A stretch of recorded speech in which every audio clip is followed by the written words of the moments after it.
উহুদের যুদ্ধ এবং বদরের যুদ্ধের পর আল্লাহ রব্বুল আলামিনের দয়াতে মুমিনরা খুবই শক্তিশালী হয়ে গিয়েছিলেন। সেখানে দ্বিতীয় দিকে যারা কাফের এবং মুশরিক ছিলেন তারা দুর্বল হতে শুরু করেছিল, আর সেজন্য তারা চাইত যে কোনো প্রকারে মুসলিমদের অস্তিত্বকে একেবারে সমাপ্ত করে দেয়া যায় কিনা তারা অল আউট প্ল্যান করছিল। মানে সমস্ত শক্তি দিয়ে এমন একটা যুদ্ধ করতে হবে যেন মুসলিমদের চিরতরে নির্মূল করে দেয়া যায়। এরপর ৬২৭ খ্রিস্টাব্দে জানুয়ারি মাসে কাফের এবং মুশরিকরা একসঙ্গে জোট বেঁধে মদিনার দিকে এগোতে শুরু করল। এই খবর যখন মুহাম্মদ সাল্লাল্লাহু আলাইহি ওয়াসাল্লামের কাছে পৌঁছালো, তখন রাসূল সাল্লাল্লাহু আলাইহি ওয়াসাল্লাম তার সমস্ত সাহাবা কেরাম রাদিয়াল্লাহু তাআলা আনহুদের ডেকে বলেন, একদিকে আরবের সমস্ত মুশরিকরা জোটবদ্ধ হয়েছে, আর অন্যদিকে আমরা সামান্য কয়জন মুসলিম।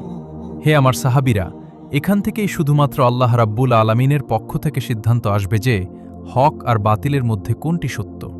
সমস্ত সাহাবা রাদিয়াল্লাহু তাআলা আনহুগণ ভাবতে লাগলেন, এত বড় কাফের সেনাদের সঙ্গে আমরা কিভাবে লড়াই করব। এরই মধ্যে সালমান ফার্সি রাদিয়াল্লাহু তাআলা আনহু বলতে লাগলেন, ইয়া রাসূলাল্লাহ, আমাদের মদিনা তো ৩ দিক দিয়ে পাহাড় দ্বারা বেষ্টিত, আর যাওয়া আসার জন্য শুধুমাত্র একটি রাস্তাই খোলা আছে। যদি আমরা এই